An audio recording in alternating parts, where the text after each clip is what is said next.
Bonjour, je suis Catherine Barlois, coach en bilan de compétences pour Blue Midlife. Après des années comme chef de projet dans la recherche clinique, je suis devenue coach et je vous accompagne pour trouver votre voie professionnelle dès maintenant. Bienvenue dans ce podcast où je partage avec vous, seul ou avec mes invités, des conseils, des expériences, du coaching dans la bonne humeur. Alors, on est parti pour l'épisode du jour. Bonjour à tous et bienvenue dans cet épisode spécial du podcast Blue Mid Voice. Alors, du 15 au 21 mars 2025 a lieu la 3e édition du Podcaston. Le Podcaston, c'est une initiative incroyable, sans but lucratif et en pleine croissance, qui va rassembler plus de 1500 podcasts, vous l'avez bien entendu, 1500 podcasts à travers le monde cette année. Car il n'y a pas mieux que le média podcast pour sensibiliser les auditeurs à de nombreuses causes caritatives. Nous allons tous mettre en ligne un épisode hors série de podcast consacré à une association de notre choix. L'objectif, faire la promotion de l'engagement et du monde associatif via les podcasts. Alors, si vous me suivez, vous savez que l'association que je soutiens est Petit Cœur de Beurre parce que la vie, c'est un cœur qui bat et quand le cœur d'un enfant est en danger, c'est la vie qui vacille. En 2022, j'ai découvert les merveilles de la chirurgie cardiaque néonatale. En effet, ma nièce est née avec une cardiopathie mettant ses jours en danger et elle a été opérée à cœur ouvert à l'âge de 1 mois. Et maintenant, elle est rétablie et elle est sous suivi espacé des cardiologues. Voilà pourquoi j'ai choisi de soutenir Petit Cœur de Beurre, qui est une association qui donne son soutien aux personnes nées avec une cardiopathie congénitale. Et cela concerne un enfant sur 100. L'association apporte son soutien moral et logistique aux personnes concernées et leurs familles tout au long de la vie, de l'anténatal à l'âge adulte, aux structures hospitalières et à la recherche médicale. Gaëlle Marguin, la fondatrice de Petit Cœur de Beurre, et ma sœur étaient mes invitées de l'an dernier autour du sujet de la cardiopathie, du syndrome Charge et des espoirs autour de ces deux sujets. Cette année, Gaëlle revient et elle est accompagnée cette fois-ci de Mildred, qui est à la fois patiente et bénévole. Et vous allez vous en rendre compte, Petit Cœur de Beurre, c'est également une association hyper présente et hyper dynamique. Alors n'hésitez pas un seul instant et soutenez avec moi cette association. Un soutien, cela peut prendre des formes très diverses. Likez cet épisode, faites-le suivre, faites connaître cette association auprès des malades et des familles concernées. Donnez de l'argent, donnez du temps, parlez de cette association dans votre travail, parlez-en auprès de votre manager, votre RH, votre RSE. Soutenez les projets qui apparaissent tout au long de l'année sur leur site internet Petit Cœur de Beurre, toutattaché.fr. Il y a tant à faire, tant à dire, que je vais me taire et laisser la parole à Gaëlle et Mildred pour notre interview pleine d'énergie. Alors installez-vous confortablement et je vous souhaite une belle écoute. Et on est parti. Bonjour Gaëlle, bonjour Mildred. Bonjour. Bonjour. Merci à toutes les deux d'être avec moi pour enregistrer cet épisode spécial pour le podcaston 2025 autour de l'association Petit Cœur de Beurre. Donc, bon, on va plonger directement dans le vif du sujet. Donc, je commence par toi, Gaëlle. Est-ce que tu pourrais te présenter et puis nous partager comment la naissance de ton fils, atteint d'une cardiopathie congénitale, t'a conduite à créer l'association Petit Cœur de Beurre? Merci Catherine, donc je suis Gaëlle, je suis la maman et belle-maman de 5 enfants et effectivement mon petit dernier qui a maintenant 10 ans, Balthazar, est né avec une cardiopathie congénitale, donc un terme un peu complexe mais c'est pour parler des malformations cardiaques. Donc il est né il y a 10 ans, il a été opéré à 7 jours de vie d'une transposition des gros vaisseaux et quelques mois après on a décidé de fonder avec mon mari l'association Petit Cœur de Beurre pour tendre la main. L'objectif premier, c'était ça, tendre la main, aider l'hôpital Necker à faire encore mieux que ce qu'il ne faisait déjà. Et l'association, en fait, a tellement grandi aujourd'hui et on n'ambitionnait absolument pas de devenir ce qu'on est devenu aujourd'hui. Mais si l'association s'intéressait et agissait principalement au démarrage pour les enfants, eh bien aujourd'hui, on s'adresse aux enfants, aux adolescents et aux adultes nés avec une cardiopathie congénitale. C'est un beau projet qui a fleuri. Oui, exactement. Et quels sont les objectifs principaux de Petit Cœur de Beurre? On a plusieurs missions principales. On va s'adresser déjà aux patients et aux familles de patients. Donc, on soutient les patients dans leur vie quotidienne. Ça va être en les informant sur les cardiopathies congénitales, faire de la prévention et puis juste se rencontrer, être soutenant, les aider dans leur démarche parfois administrative. Et puis, la deuxième mission, c'est de soutenir les structures hospitalières avec lesquelles nous travaillons, puisqu'il y a 23 structures hospitalières en France qui accompagnent ces patients avec une cardiopathie congénitale. Et enfin, on soutient de la recherche médicale sur les cardiopathies congénitales et on sensibilise au grand public avec différents projets comme des expositions photos ou des activités au sein de l'éducation nationale pour pouvoir intervenir au plus près des enfants dès le plus jeune âge. Ouais, c'est vraiment bien, c'est diversifié, ça permet en fait d'atteindre des publics différents. Donc, non, c'est vraiment chouette. Euh, et toi, Mildred, est-ce que tu peux à ton tour te présenter et puis partager ton expérience personnelle autour de ta cardiopathie? Ouais, alors donc moi je suis Mildred, je suis née en 1983 avec une cardiopathie congénitale appelée APSO, donc atrésie pulmonaire à septum ouvert. Pour faire simple, l'artère pulmonaire n'était pas reliée au cœur. Voilà, donc moi j'étais opérée à 6 jours, 2 ans, 4 ans, et puis après, à l'âge adulte, à 31 ans, après la naissance de ma fille. Voilà. J'ai rejoint l'association il y a environ 5 ans maintenant. Voilà, Oui, oui, tu es là comme patiente et comme bénévole. Donc, c'est voilà, on ça. va avoir tes deux expériences autour du projet de l'association. Et moi, en fait, par mon approche, on va dire, familiale comme aidante pour ma nièce qui a une cardiopathie et par mon approche professionnelle, parce que j'aime parler de l'univers professionnel. Donc, toi, en tant qu'adulte, en fait, je vais avoir ces deux approches-là. Mhm. Comment déjà tu as vécu la transition de l'enfance à l'âge adulte avec ce petit plus? Oui.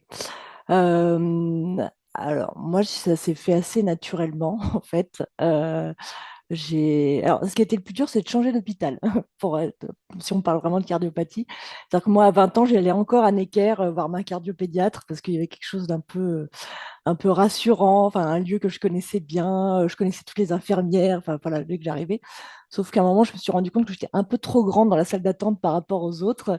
Et en fait, ma cardiopédiatre m'a présenté au sein de Necker la cardiologue qui me suit actuellement. Et ça m'a beaucoup aidé de la rencontrer, enfin voilà, d'avoir les deux, on va dire, en live et d'avoir une sorte de passation comme ça euh, au sein de Necker. Donc maintenant, je suis suivie à Pompidou par la même cardiologue depuis près de 20 ans. Donc voilà, ça s'est fait assez facilement grâce à ça, grâce à ce passage, on va dire. Voilà, mais sinon, personnellement, ça n'a rien changé. Enfin, l'âge adulte n'a pas changé quelque chose par rapport à ma cardiopathie, quoi. Pas de souci. Et donc, tu nous disais que tu avais été opérée, alors plus jeune, et ensuite, après ton accouchement pour ta fille, Oui, euh, c'est ça. qu'est-ce qui a changé? En 2012, en fait, enfin, avant de tomber enceinte, donc j'en ai parlé à ma cardiologue parce qu'on m'avait toujours dit qu'il fallait, quand on avait un projet de grossesse, en référer à son médecin pour faire les examens, pour voir si tout va bien, pour avoir un feu vert, entre guillemets. Et effectivement, lors de cet entretien, on a moi, on m'avait toujours dit que voilà, à 4 ans, j'avais été opérée et c'était pour la vie. Il y avait pas de risque que je me fasse réopérer à l'âge adulte. Enfin, en tout cas, on n'en avait jamais abordé le sujet.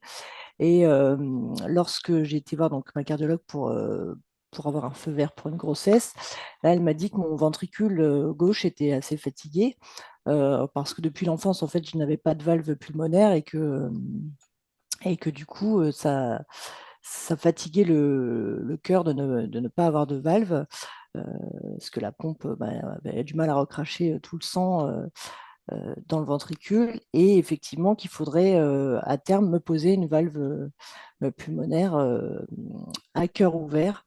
Voilà. Donc l'idée, c'était de savoir si je devais avoir ma grossesse avant ou après cette intervention. Voilà.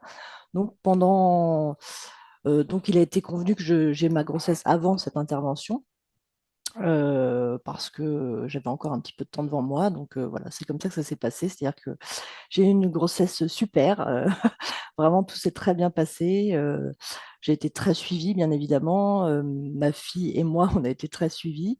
Elle va très bien. Elle est en parfaite santé. Pas de cardiopathie congénitale. Et donc, par contre, au bout de 2 ans après sa naissance, voilà, le cœur était assez fatigué. Et donc, en plus, il faut être en forme pour s'occuper d'un enfant de 2 ans. Donc, ça s'est fait à ce moment-là. Et tout s'est très bien passé. Voilà, j'ai été opérée à Pompidou. Et depuis, voilà. Maintenant, la valve devra être changée régulièrement, mais c'est une intervention beaucoup moindre qui se fait par cathéter. Donc, voilà. Pour l'instant, là, ça fait 10 ans. J'ai toujours pas d'intervention de prévue. Donc, très bien. On continue comme ça. Et je voudrais rajouter, tu vois, Catherine, que je trouve que le parcours de Mildred, c'est un parcours qui est plutôt réussi dans le sens où ce projet de grossesse, il a été travaillé en collaboration entre Mildred et son cardiologue. Et ça, c'est le meilleur parcours qu'il puisse être. Malheureusement, aujourd'hui, sur nos patients nés avec une cardiopathie congénitale, il y a encore trop de femmes qui se disent, bon, allez, je tombe enceinte et puis je vais aller voir mon cardiologue une fois que je suis enceinte. C'est effectivement mieux de préparer cette grossesse et d'aller voir son cardiologue en amont pour essayer de construire ensemble. Et c'est ça le partenariat en santé, c'est que le patient et le cardiologue vont convenir ensemble du meilleur choix à faire. Bah là, ils se sont dit, bah voilà, on fait d'abord ce projet de bébé et puis ça va, on a le temps, on verra par la suite. Et ça, c'est Mm. vraiment très important de bien travailler, enfin, d'avoir un cardiologue avec lequel on va pouvoir être en confiance pour préparer ces projets-là de vie. Mm. Oui, oui. Alors, en fait, j'allais te poser la question parce que on voit le parcours de Mildred en tant que patiente. Euh, donc, lui, elle est super bien accompagnée. Donc, sa cardiologue a fait la transition avec la cardiologue qui l'accompagne maintenant. Et, euh, et ce que j'entends par rapport à ce que tu partages, Gaëlle, c'est le côté approche pédagogique qu'apporte l'association. Euh, Quel est l'impact que tu as observé en fait sur la prise en charge des patients depuis la création de l'association? Par ce biais d'approche pédagogique ou par d'autres biais? Comment ça se passe en fait? Bah, nous, on est parti d'un constat que les professionnels de santé nous ont partagé, hein, c'est que entre le suivi pédiatrique et le suivi adulte, souvent, il y a un délai en moyenne qui est de 7 ans, durant lesquels le patient ne se fait pas suivre. Ce qui est énorme, 7 ans. Alors, bien souvent, justement, les femmes reviennent parce que, justement, il y a ce projet bébé qui arrive. Et malheureusement, les hommes, c'est pas, c'est pas leur sujet. Donc, les hommes reviennent plus en situation d'urgence. Donc, nous, on a essayé de travailler avec les professionnels de santé pour mieux accompagner cette transition, parce que ça s'appelle effectivement une transition, notamment via des journées d'éducation thérapeutique du patient, où on va essayer dès le plus jeune âge de dire au patient, mais en fait, ça y est, c'est toi qui vis avec ta pathologie cardiaque. Et donc, bah, déjà, quelle est ta pathologie cardiaque? Parce que bien souvent, à l'âge de 15-16 ans, les jeunes ne savent même pas dire quelle est leur pathologie cardiaque, puisque cardiopathie congénitale, il y en a 300. Donc, tu vois, Mildred nous exprime, c'est une abso. Tu as su très bien expliquer ce que c'était. Mais aujourd'hui, on a plein de jeunes qui ne savent même pas expliquer la pathologie qu'ils ont. Donc, si jamais, je sais pas, ils ont un incident dans la rue et qu'ils arrivent à l'hôpital en urgence, ils sont incapables de pouvoir dire quelle est leur pathologie. Donc, c'est important de pouvoir, dès le plus jeune âge, expliquer aux enfants. Donc, nous, on mène des actions, soit en soutenant les structures hospitalières qui font ces journées d'éducation thérapeutique, et puis sinon, bah, en informant le patient dès le plus jeune âge. Donc, par exemple, on organise une journée qui s'appelle le Même Pas Peur Day avec les enfants, où on va encourager les enfants d'une part à faire de la pratique, à pratiquer l'activité physique ou sportive, mais aussi avec des ateliers où on va leur expliquer le fonctionnement du cœur. Il y a des infirmiers qui viennent et qui expliquent, bah alors une abso, c'est ça, avec un petit cœur en 3D, pour que l'enfant, dès le plus jeune âge, soit acteur de sa pathologie. Et ça, c'est vraiment ce qu'on promeut au sein de l'association et c'est un gros axe de travail pour essayer de limiter ces 6 ans, de réduire à 6 ans et à 5 ans et à 4 ans cet arrêt du suivi et puis faire en sorte que les patients aient moins de comportements à risque parce que bah, si on ne connaît pas sa pathologie, on ne sait pas quel risque on peut avoir. Donc, on va les sensibiliser aussi sur tous les sujets d'endocardite, par exemple. Voilà, c'est une des grosses missions de l'association et ça, pour ça, on travaille main dans la main avec les professionnels de santé. Oui, en fait, j'entends qu'il y a donc cette approche pédagogique auprès des enfants, donc forcément auprès des parents. Je suppose que voilà, on embarque tout le monde dans le projet on fait ce suivi-là pour réduire donc ces 7 ans progressivement à zéro. Voilà, qu'il y a un vrai suivi tout au long de la vie. Et tu viens de parler d'endocardite. Donc, juste par rapport aux personnes qui nous écoutent, est-ce que tu peux nous définir en termes simples ce qu'est une endocardite? Donc, une endocardite, ça va être une infection du cœur qui va être liée à... alors, la porte d'entrée de cette infection, elle peut être au niveau de l'hygiène bucco-dentaire, par exemple. Donc, c'est pour ça que certains patients, avant d'aller voir le dentiste, par exemple, pour faire un détartrage, ils vont avoir besoin d'avoir un traitement antibiotique Mm. en amont pour s'assurer qu'il ne va pas y avoir d'infection au niveau du cœur. Mais ça peut être un champignon au pied, ça peut être... donc tous les patients ne sont pas à risque. C'est pour ça que c'est important que chaque professionnel de santé puisse avoir un discours très adapté en fonction du patient qu'il a en face de lui et que le patient sache si lui, il est à risque. On est plus à risque d'endocardite, par exemple, si on a du matériel, par exemple, quelqu'un qui a un pacemaker. Quelqu'un qui va avoir une sonde du pacemaker, cette sonde, elle peut plus facilement s'infecter. Et donc, c'est important que ce patient sache quels sont les comportements à risque à éviter. Typiquement, avoir une bonne hygiène bucco-dentaire, c'est important. Donc, nous, au sein de l'association, on travaille avec, par exemple, l'Union française pour la santé bucco-dentaire pour aussi sensibiliser les dentistes à poser la question à leurs patients, est-ce que vous avez une pathologie cardiaque? Qu'est-ce que c'est? Et auquel cas, pouvoir mettre un traitement antibiotique en amont. Ah oui, oui, c'est vrai. En fait, on n'y pense pas. Et j'avoue que jamais j'ai eu un dentiste qui m'a posé la question. Enfin, bon, voilà, donc oui, oui, oui, il y a encore, c'est bien, il y a encore des axes d'amélioration sur pas mal de sujets. Mm. Tout à fait. Donc, donc oui, oui, oui. Et, euh, et par rapport à ton parcours, Mildred, est-ce qu'il y a, en tant que patiente, un moment ou une expérience marquante que tu aimerais nous partager et qui t'a aidé à mieux vivre en fait avec ta cardiopathie?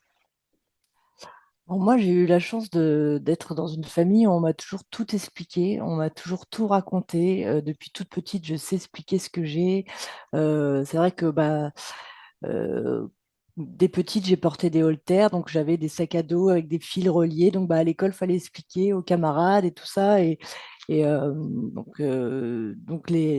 le moment pour les profs justement de parler du cœur. Enfin voilà, moi, ça n'a jamais été un tabou. Du coup, je l'ai toujours en parler volontiers, mais sans en faire cas. Enfin, c'est-à-dire que c'est tellement euh, ancré en moi. Je me suis jamais connue sans, donc on va dire, c'est inné. Enfin, je veux dire, il y a pas de, c'est naturel, quoi. Donc, j'ai eu la chance, voilà, d'être dans une famille où même on a pu en rigoler. Moi, je sais que la cicatrice, c'est quelque chose, voilà, avec mon père, il me disait, c'est ta fermeture éclair. On mettra une fermeture éclair, on pourra voir si tout va bien à l'intérieur.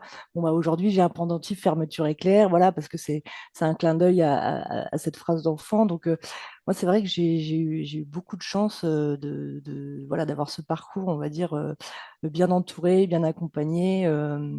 Euh, c'est vrai que le fait de me faire repérer à l'âge adulte m'a replongé euh, euh, dans la cardiopathie, mais c'est quelque chose qui, on va dire, avant ça, n'était pas du tout dans mon quotidien. Enfin, depuis l'adolescence, j'avais pas de, enfin voilà, j'en faisais pas cas plus que ça. C'est pas quelque chose auquel je pense tous les jours ou quoi que ce soit. Alors maintenant, oui, être au sein de l'association, j'y pense plus souvent qu'avant, on va dire, bien évidemment. Et, euh, et ça, c'est très chouette. Mais oui, j'ai eu la chance de ne pas avoir de faits marquants. Enfin, ça ne m'a jamais posé problème, entre guillemets, dans ma vie au quotidien, quoi. Et par rapport à ton approche, en fait, euh, ça me donne une question toute faite pour Gaël, parce que là, on sent que ta famille t'a vraiment entouré, qu'il y a eu vraiment une approche pédagogique aussi de la part de tes parents pour tout expliquer et rendre les choses le plus simple possible. Euh, Cette approche-là, Gaëlle, tu nous en as parlé, il y a donc l'approche pédagogique en fait qui est apportée par l'association.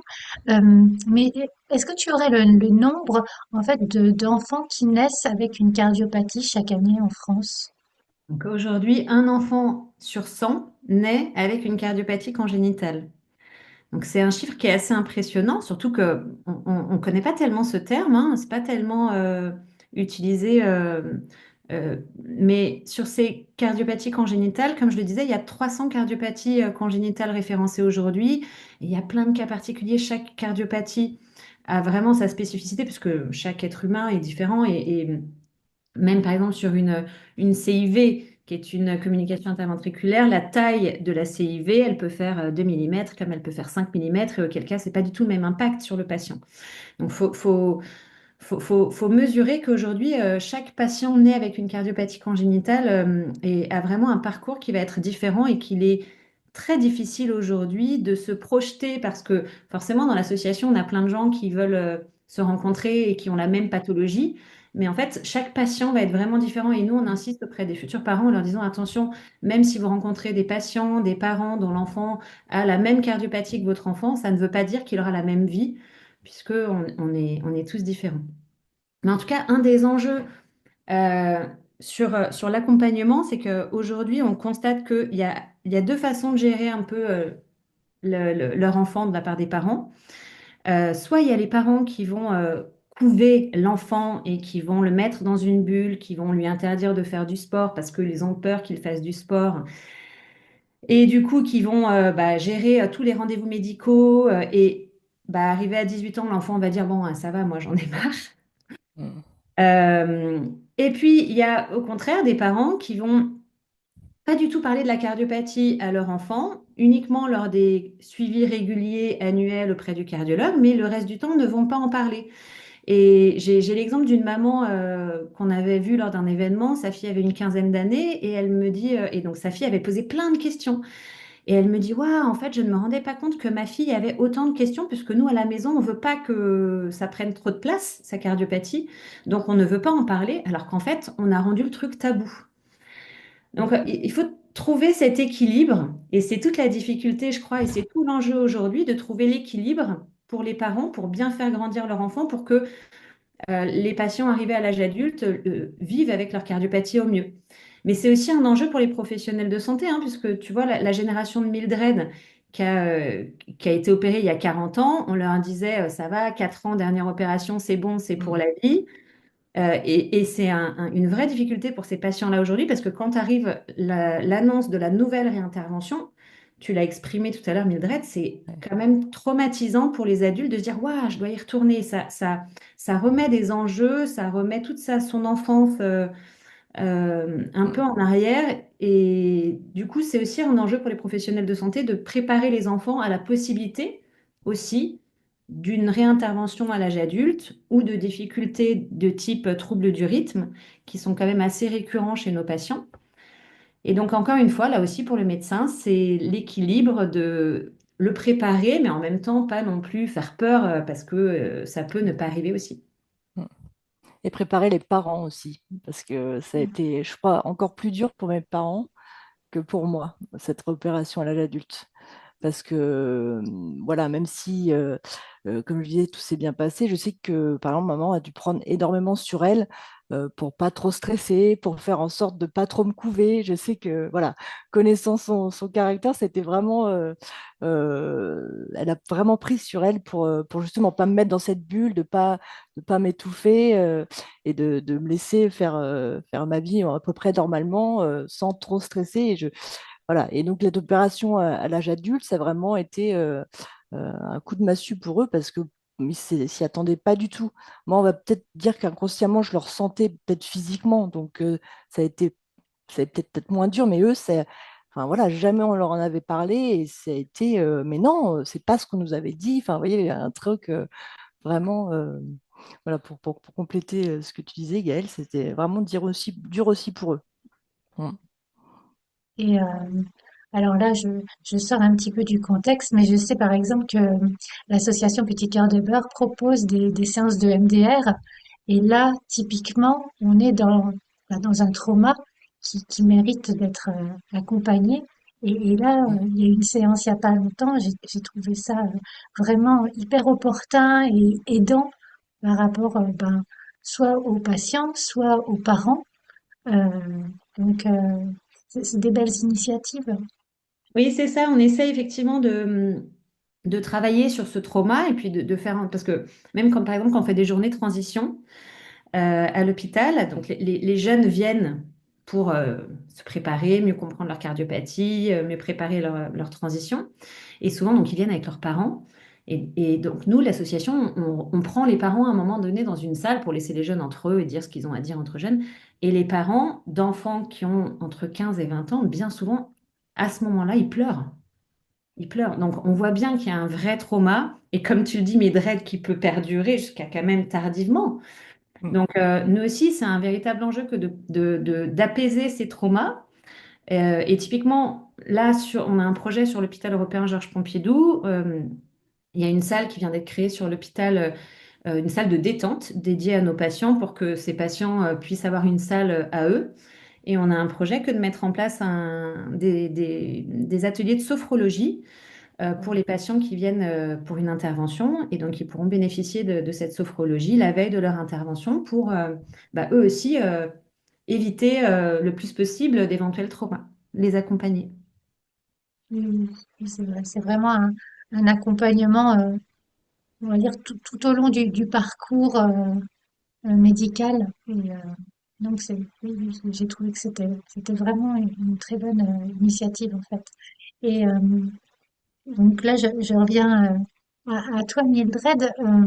Dans ton parcours, tu as connu comment l'association Petit Cœur de Beurre? À quel moment? Alors, moi, c'est ma cardiologue qui m'en a parlé quand justement je lui ai exprimé le désir de rejoindre une association. En fait, ce qui s'est passé, c'est que moi, à la naissance de ma fille, donc en 2012, tout allait bien, tout s'était bien passé. J'ai eu dans mes bras et là, j'ai ressenti un vide intersidéral de Ouah, où est-ce que je vais? Et je me suis mis 2 secondes à la place de mes parents en me disant, attends, moi, je suis là, je vis ça, je ressens ça et tout va bien. Mais leur monde a dû s'écrouler quand je suis arrivée et qu'on leur a dit, bah écoutez, elle est là, mais on ne sait pas trop. Donc, en fait, 2 secondes, j'ai transposé en fait ce qu'avaient dû vivre mes parents. Et pour en avoir discuté avec eux, où je sais qu'ils étaient seuls, où ils se sont sentis vraiment seuls à ce moment-là, parce que la famille ne sait pas comment réagir.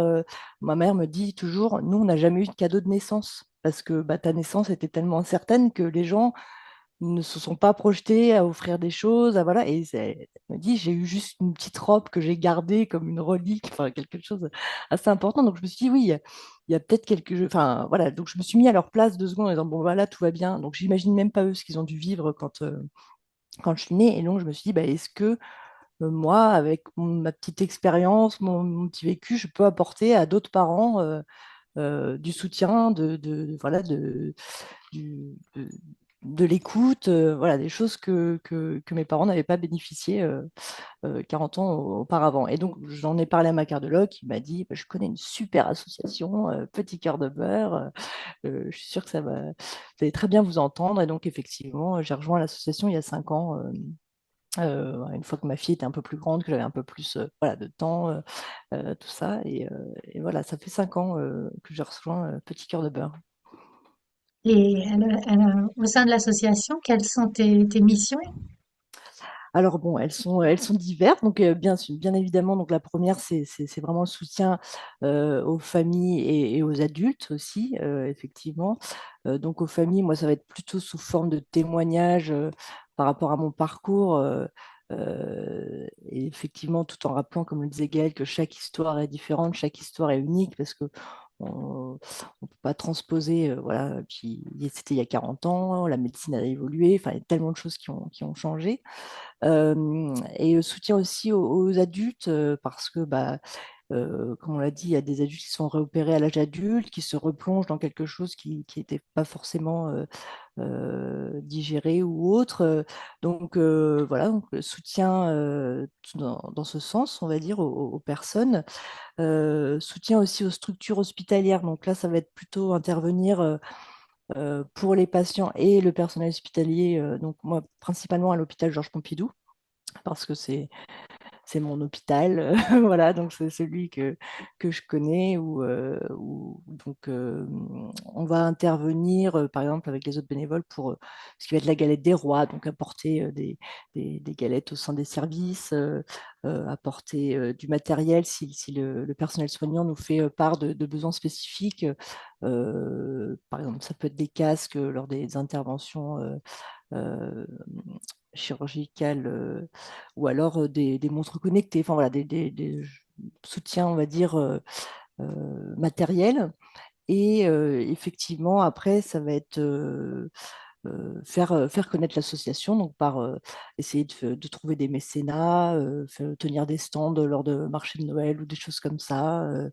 Voilà, essayer de faire, voilà, de faire rayonner l'association comme on peut.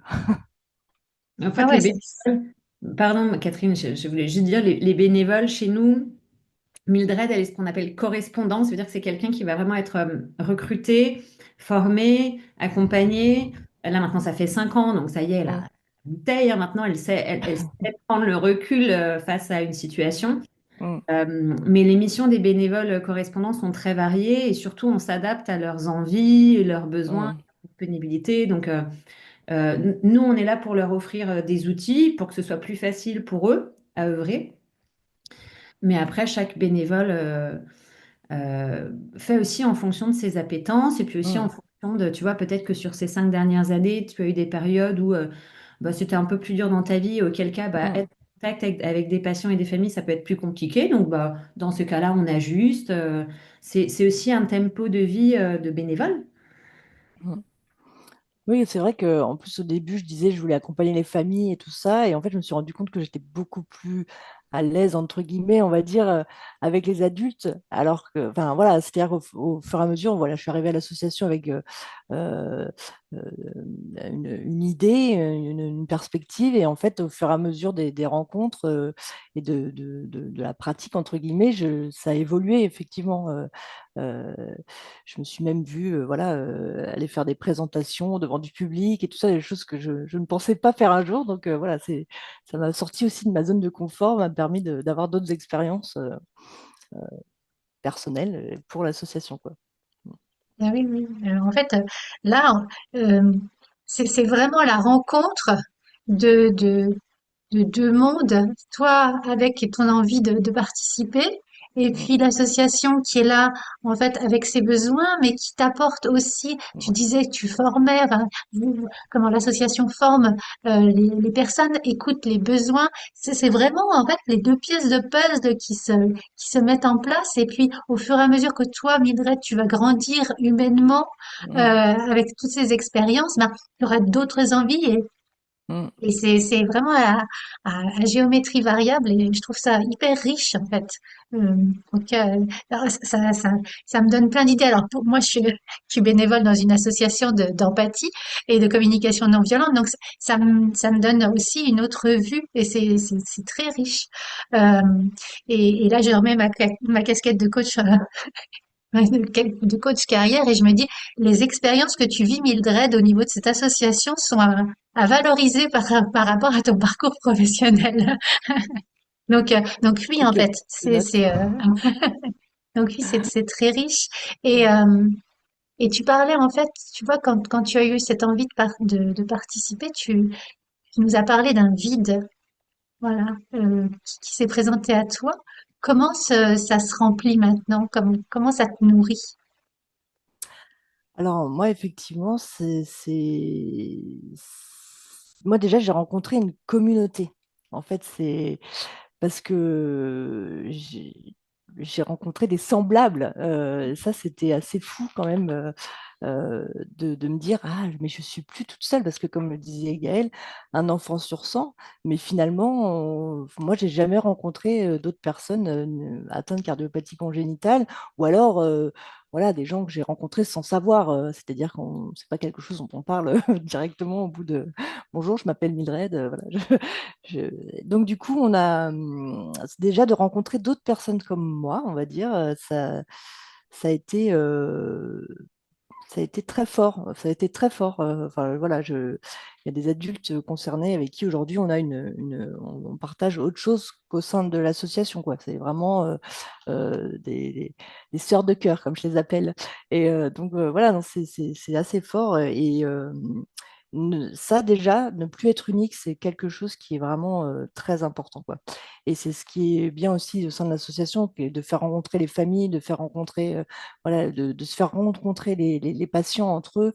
Ça permet justement, au-delà du soutien qu'on leur apporte, nous, de se dire, bah, on n'est pas seul, quoi. On n'est pas seul, on est plusieurs. Et c'est déjà beaucoup plus facile, pardon, à vivre quand on se sent moins seul, quoi. On ne se sent pas seul à vivre cette quadrupathie. Donc ça, c'était la première chose. Et puis après, effectivement, aider l'autre, écouter l'autre, essayer d'apporter sa petite pierre à l'édifice. Et ça apporte de l'estime de soi aussi, clairement. Et puis, ça donne aussi un sens de dire, bah, j'ai pas vécu tout ça pour rien. C'est-à-dire qu'il y a aussi ce côté, voilà, ça va aider. J'ai pas tout fait, j'ai pas fait ça pour rien, quoi. Voilà, vraiment, dans ce sens. Ouais. Mm. Et oui. Et tu disais en fait que dans ton rôle de bénévole, il y avait le soutien, on va dire, aux patients et puis aussi aux équipes médicales. Et là, Mm. je retourne vers toi, Gaëlle, par rapport à l'association et à ses différents rôles. Comment ça se passe par rapport à la collaboration avec les équipes médicales, avec les structures de soins? Comment, voilà, tu arrives une première fois et comment vous mettez en place des choses pour eux? Ben, c'est vrai que je pense, un gros point fort, entre guillemets, de l'association, c'est vraiment de travailler en collaboration avec les professionnels de santé. Il faut comprendre que c'est parfois dur pour un professionnel de santé de voir arriver une association parce que les patients ou les familles de patients peuvent être dans la revendication, et nous, on essaie vraiment dans notre ADN d'être dans la co-construction avec les professionnels de santé. Donc, typiquement, les 23 structures hospitalières avec lesquelles nous travaillons, on fait des points régulièrement avec eux et on leur dit de quoi vous avez besoin cette année, c'est quoi vos projets, est-ce que vous avez des projets, est-ce qu'on peut vous aider? Parce que on est bien conscient en 2025 que l'hôpital public est en souffrance, que les médecins et les paramédicaux font tout ce qu'ils peuvent pour nous soigner, et que du coup, bah, tous les projets un peu autres, typiquement faire une salle comme là à l'hôpital européen Georges Pompidou, faire une salle de détente pour les patients, bah, qu'il faut aménager, tout ça, ça prend du temps pour les équipes, et ce serait au détriment des patients. Donc nous, on est là pour les aider à mettre en œuvre ces projets sur l'aspect soit logistique. Donc, par exemple, à l'hôpital de Lyon, on a fait venir une entreprise pour réaménager la salle des parents et c'est l'entreprise qui a pris les dimensions pour pas que ce soit l'hôpital qui doive le faire. Donc ça, c'est vraiment des choses qu'on fait de façon très récurrente. Et en fait, aujourd'hui, on a pratiquement plus besoin de dire de quoi avez-vous besoin, puisque régulièrement, on est sollicité directement par les professionnels de santé. Dès qu'ils ont un besoin, ils se disent, ah tiens, on va demander à l'association Petit Cœur de Beurre. Alors ça peut être juste sur du financement. Tiens, on voudrait faire un projet de recherche. Est-ce que vous pouvez nous aider? Et sinon, ça peut être aussi euh, ça peut être sur vraiment du partenariat en santé, c'est-à-dire que même sur les projets de recherche, on a des chercheurs qui nous disent, bah, non seulement vous allez peut-être nous aider à financer un projet de recherche, mais peut-être qu'on a besoin de l'association, non pas seulement sur le financement, mais aussi sur la réflexion dans l'élaboration du protocole de recherche, parce que nous, on a le savoir expérientiel. Eux ont le savoir médical, académique, et nous, on a le savoir expérientiel parce que nous, on vit avec la pathologie cardiaque. Donc, on va pouvoir les aider à construire le protocole de recherche pour s'adapter à la vraie vie. Et donc ça, c'est vrai que c'est du temps. J'ai eu un retour d'une pharmacienne du CHU de Lyon avec laquelle on travaille sur l'élaboration de petites leaflets pour expliquer les médicaments et comment on prend les médicaments, comment ça se prend, parce que c'est pas forcément évident pour les parents quand on sort de l'hôpital et que on doit prendre certains médicaments qui sont pas en pharmacie où il n'y a pas de notice d'utilisation parce que c'est une préparation magistrale ou autre. Et donc on a construit des petites leaflets et elle me dit, bah, c'est vrai que j'aurais pu faire mes leaflets toute seule. Ça aurait été plus vite. Mais la réalité, c'est en faisant appel à vous, Petit Cœur de Beurre, parce qu'on a constitué un groupe de relecture et on a des patients, des parents qui ont relu, qui relisent les petites leaflets et qui font des retours. Certes, c'est plus long, mais en tout cas, c'est plus efficace. Et donc, voilà, ça rentre vraiment aujourd'hui en France. Ce partenariat en santé commence à se mettre en œuvre. Et je crois que les professionnels, en tout cas de la cardiologie congénitale, ont compris l'intérêt de faire appel à l'association pour s'adapter au mieux à la vie du patient. Quand on crée un programme d'éducation thérapeutique du patient, le médecin, il a ses messages à faire passer. Donc, lui, il va y aller, il va y aller, il va y aller. Sauf que s'il ne prend pas en considération les besoins du patient, bah, en fait, le job, il est à moitié fait seulement. Donc, nous, on est là pour, typiquement, là, sur le CHU de Nantes, on a une équipe de bénévoles qui travaille main dans la main avec les professionnels de santé du CHU pour construire un programme d'éducation thérapeutique sur les traitements, sur les anti-AVK, les AVK, les antivitamines K. Et donc, bah, ça se formalise. Là, c'est un jeu. On a un prototype avec un espèce de docteur Maboul. Et ça a été construit et avec les professionnels et avec les bénévoles qui sont eux-mêmes concernés. Donc, c'est super. Oui, oui, oui, c'est vraiment génial. Et là, en fait, j'ai une petite question. Vous êtes combien au sein de l'association? Parce que là, j'entends de l'expérience, des compétences multiples. Donc, j'imagine, vous êtes très nombreux. Mais vas-y, dis-moi. Alors, on a à peu près 450 adhérents au sein de l'association. Donc, adhérer à une association, c'est croire en la cause et soutenir la cause et participer à la vie. Quand on est adhérent d'une association, l'association nous appartient. Euh, mais sur ces 450 adhérents, on a 90 bénévoles à peu près comme Mildred sur l'ensemble du territoire. Ça peut être en France métropolitaine, mais ça peut être aussi ailleurs, hein. Par exemple, on a une antenne à La Réunion qui a ouvert il n'y a pas très longtemps et qui fonctionne du tonnerre. Et puis après, on a une équipe quand même de salariés qui nous permet aussi d'être en support. Typiquement, là, quand je te disais sur l'éducation thérapeutique du patient à Nantes, ils ont fait un prototype de Dr Maboul. Mhm. Donc, eux, ils ont fait ça. Après, nous, on prend le relais pour essayer de trouver le constructeur pour le formaliser, faire en sorte que ce soit un outil qui soit vraiment bien fait, trouver les financements pour financer cet outil de jeu du Dr Maboul. Enfin, voilà, on a aussi une équipe de salariés qui ont acquis une expérience, qui ont des compétences qui permettent aussi de faire avancer plus vite tous nos projets. Oui, oui. Parce qu'en fait, il y a les idées, mais comment vous arrivez à mobiliser autant d'énergie et de ressources pour faire avancer les causes portées par l'association?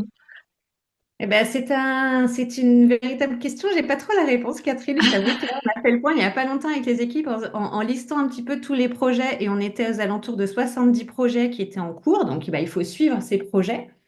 Et puis, il y a des projets qui sont petits, entre guillemets, qui nécessitent pas beaucoup de temps, mais, et puis des plus gros projets. Euh, et puis, on a aussi besoin d'argent. Donc, on a aussi des équipes qui vont se charger, leur métier, c'est d'aller chercher des sous auprès des entreprises ou des particuliers pour transformer ces projets. Et pour ça, c'est important qu'on ait de la transparence vis-à-vis de nos donateurs en leur présentant les projets. Donc, on présente les projets à des entreprises qui vont se dire, bah oui, tiens, moi, là, il y a un projet sur Marseille, bah, je vais aller financer parce que je suis de la région et que j'ai envie d'aller financer un projet local. Donc c'est toute une chaîne comme ça, mais c'est la magie de l'associatif. C'est comme l'a dit Mildred, en fait, même nos bénévoles font tellement d'activités qu'ils peuvent.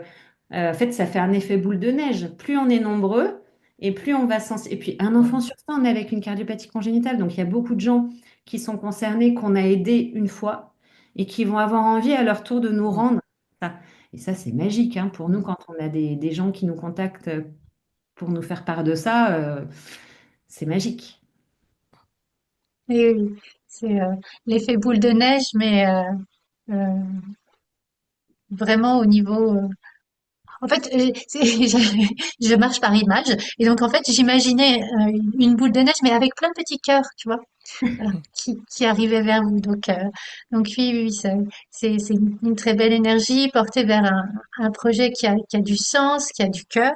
Et, euh, et toi, en fait, Mildred, je reviens vers toi par rapport à tout ce qui se met en place avec l'association. Tu as dit que tu avais un bon contact auprès des adultes. Et qu'est-ce que tu donnerais en fait comme conseil aux jeunes adultes qui vivent avec une cardiopathie congénitale par rapport à leur parcours personnel et professionnel? Alors moi, je leur dirais de se faire confiance parce qu'en fait, ils sont là, parfois ils se sont battus pour être là, donc rien ne peut les arrêter en fait. Il faut se faire confiance, faut aller faut suivre son instinct, faut aller vers là où on a envie d'aller, quoi. La vie, elle est précieuse, on le sait mieux que personne, et du coup, il faut vraiment profiter de cette vie-là et se faire confiance, en fait. Je pense que c'est le message que j'aimerais leur faire passer. Et, et toi, en fait, comme tu es accompagnée depuis maintenant, tu disais presque 40 ans, hein, c'est ça? 42. 42. Euh, comment tu perçois l'évolution en fait de la prise en charge des cardiopathies à l'âge adulte? Parce que tu m'as parlé de Necker, maintenant tu es à Mm. Pompidou. Alors on va rester sur ton expérience personnelle, Bien hein, sûr. mais comment tu vois l'évolution de la prise en charge? C'est ce qu'on disait tout à l'heure, c'est que je trouve qu'on parle plus du futur. C'est-à-dire qu'avant, vraiment, la prise en charge elle était vraiment, on va dire, au jour le jour, enfin à l'année à l'année. C'est-à-dire que les rendez-vous, c'est annuel, donc il y avait vraiment. Ou alors, si j'étais trop petite, je ne voyais pas les choses. Mais quand même, j'ai l'impression qu'on était plus sur quelque chose de bon, bah là, ça va. Là, ça va. Enfin, voilà. Et c'est vrai que maintenant, on parle plus on se projette plus, on me parle plus d'avenir, de choses comme ça. Même si effectivement, pour en avoir parlé avec ma cardiologue, je suis une des premières générations où on a le plus de recul parce que, en fait, voilà, la médecine ayant euh, progresser. Effectivement, j'ai encore du mal à me projeter vraiment pour plus tard, mais voilà, ma cardiologue, justement, elle dit, vous êtes la tranche d'âge voilà, on commence à avoir le plus de recul pour les nouveaux patients et tout ça. Donc c'est vrai que je pense qu'aussi on va pouvoir parler de plus en plus de l'avenir, en fait, parce que justement, cette médecine maintenant a plus de recul. Par rapport à quand j'étais petite. Donc je pense que c'est vraiment ça. Et dans un autre registre, il y a aussi la prise en compte de la pudeur qui est différente, je trouve. C'est vrai que j'ai l'impression que le personnel soignant fait un peu plus attention lors d'examens médicaux ou des choses comme ça à la pudeur des patients. Ça, c'est quelque chose qui vraiment euh, me saute aux yeux. Et c'est très appréciable, hein, mais je trouve qu'il y a beaucoup plus de respect de la personne. Et donc, on prend forcément plus en compte la psychologie. Enfin, c'est un tout quoi, qui fait que on n'est plus des patients, on est des personnes. Enfin, voilà, si je pouvais euh, dire ça comme ça. Et, alors ça fait plein de points positifs et on arrive doucement à la fin de cette interview et donc par rapport à ces points positifs, toi Mildred, qu'est-ce que tu vois encore comme axe d'amélioration par rapport à tout ça? Alors, je trouve qu'on prend pas assez le corps dans son ensemble. C'est-à-dire que, ok, le cœur, c'est quelque chose de très important, c'est vital, c'est voilà. Mais je trouve qu'on n'a pas encore assez de vision sur l'ensemble du corps parce que on a forcément d'autres choses qui parfois vont pas très bien et les mises en relation sont encore assez difficiles. J'ai l'impression que la médecine encore aujourd'hui se focalise sur organe par organe et qu'on n'a pas assez ce recul de dire ah oui alors si ça va pas là peut-être que ailleurs ça a pu voilà mais c'est la médecine qui est faite comme ça, c'est des spécialistes qui sont spécialistes de leur organe et voilà et voilà, si on devait, à mon sens, améliorer quelque chose, c'est peut-être d'avoir une vue un peu plus globale, un peu plus, on va dire, un peu plus de recul sur la globalité du corps, quoi.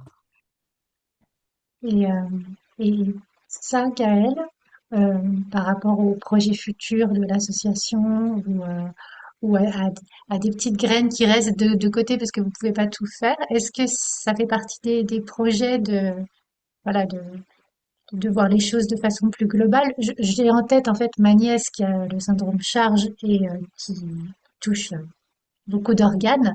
Et c'est vrai que ça fait un peu, bon ben, pièce du puzzle par pièce du puzzle. Et ce Mhm. serait bien que, voilà, on connecte tout dans son ensemble.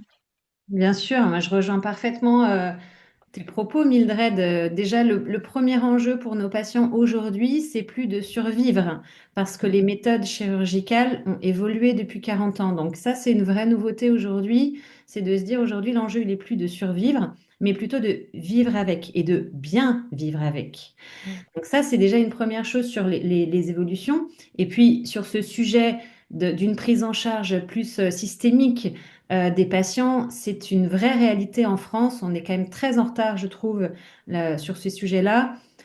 Aujourd'hui, quand on regarde un peu au-delà de nos frontières, par exemple, on voit des initiatives, par exemple aux États-Unis, au Canada. Au Canada, ils sont très en avance là. Mm. Ils ont des cliniques de neurocardio. C'est-à-dire qu'aujourd'hui, quand un patient, un enfant de 7 ans arrive, il a été opéré petit, il arrive pour aller voir son cardio, il va aussi voir des équipes pour surveiller que l'enfant grandit bien dans son ensemble. Mm. Et ça, aujourd'hui, en France, on n'arrive pas à le faire. Il y a des initiatives, il y a des cliniques de neurocardio qui ont ouvert en France, mais on les a ouverts grâce à des programmes de recherche, en fait. On fait de la recherche pour faire ça. Donc, en fait, c'est pas suffisant aujourd'hui. Alors, c'est important de faire de la recherche pour pouvoir prouver aussi à l'État français qu'il est nécessaire d'avoir une prise en charge plus systémique de l'enfant et du coup à l'âge adulte aussi. Mais je pense que ça va prendre encore un petit peu de temps. C'est des projets qui prennent du temps, mais en tout cas, il y a on a avancé ces quelques années, il y a quand même une conscientisation déjà des cardiologues congénitalistes sur le sujet. Et puis j'espère qu'on pourra faire effectivement avancer les choses au sein de l'association pour le faire. En tout cas, nous, on soutient ces initiatives-là parce qu'on sait qu'elles sont précieuses et que ça fonctionne à l'étranger. Qu'est-ce qu'il y a comme projet là à court et moyen terme pour l'association? Eh ben, beaucoup de projets. Donc, si on se concentre un peu sur les adultes déjà, on a vraiment depuis 2 ans travaillé sur notre projet adulte, puisque, comme je l'ai dit au démarrage, nous, quand on a créé l'association, moi, je suis une maman d'un enfant concerné. Donc, c'est vrai qu'au début, on était très sur les enfants, parce que c'est beaucoup des mamans que je rencontrais à Necker qui m'ont rejoint. Pardon, je dis maman, mais c'est très féminin quand même, l'associatif. Mm. Oui, on a des garçons qui reviennent, notamment des Maintenant, on a adultes. des hommes, Ouais, ouais, ouais. exactement, tout à fait. On a de plus en plus d'hommes parce que justement, tu vois, au début, nos bénévoles, c'était beaucoup des parents. Et puis finalement, les adultes sont venus nous voir en nous disant, Hé, on existe, faut nous aider, nous aussi. Nous, on a des difficultés à obtenir l'assurance de notre prêt bancaire, faut nous aider Mm. là-dessus. Donc, on s'est emparé du sujet des adultes. Et donc, depuis 2 ans, on a vraiment monté en place une stratégie associative dédiée aux adultes, avec notamment une première enquête qui a été réalisée auprès de nos patients adultes. On a eu 750 répondants et on a pu comprendre un petit peu quels étaient leurs enjeux, quelles étaient leurs problématiques. Et donc, en fonction de ça, de se dire, OK, qu'est-ce qu'on peut faire au sein de l'association pour les aider? Comme ça, on a pu identifier les difficultés rencontrées. Et donc là, on sort en 2025 un guide destiné à nos adultes, puisque depuis 2019, il y avait un guide pour les parents. Et donc, bah, il fallait aussi un guide pour les adultes. Donc, c'est beaucoup de travail, je t'avoue. Ça fait 2 ans qu'on est sur le projet parce que c'est très difficile d'écrire une vérité absolue puisque chaque cas est différent. Donc, c'est très compliqué d'écrire des choses sur noir sur blanc, sur un papier. Et puis, bah, effectivement, on encourage nos bénévoles comme Mildred à mettre en place des actions dédiées aux adultes. Donc, on va leur proposer de faire des rencontres dédiées aux adultes, adultes en ligne, parce qu'on ne veut pas qu'il y ait des parents et des enfants, on veut être entre nous. Donc, voilà, on essaye de vraiment avoir une stratégie depuis 2 ans orientée vers les adultes. Et après, effectivement, sur les autres projets de l'association, il y en a plein. Mildred l'a annoncé tout à l'heure. On a un sujet en ce moment qui est les montres connectées, puisque on peut avoir aussi aujourd'hui accès à ces outils. Donc, on finance des montres connectées qu'on donne aux structures hospitalières pour que eux-mêmes puissent à leur tour les prêter aux patients. Parce que quand on a un holter pendant 48 heures, parfois, bah, c'est pas à ce moment-là qu'on a notre trouble du Mm. rythme. Et donc, bah, au moins, avoir une montre connectée qui fait un ECG, c'est pas un dispositif médical, attention, hein, on n'est pas dans le dispositif médical, mais ça peut quand même donner des informations qui peuvent orienter un peu le cardiologue sur l'état de santé de son patient.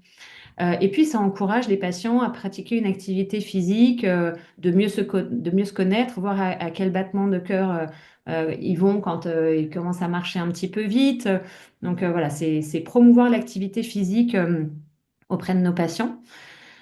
Et puis, toujours un gros programme autour des troubles du neurodéveloppement des enfants nés avec une cardiopathie congénitale, avec la sortie cette année de notre kit de guidance parentale qui va permettre aux parents de mieux comprendre et de mieux accompagner, de prendre leur place de parents pour aider leur enfant à mieux vivre avec leur cardiopathie congénitale et mieux prévenir et détecter au plus tôt les éventuelles difficultés liées à leur pathologie. Plein de projets. Non, c'est vraiment.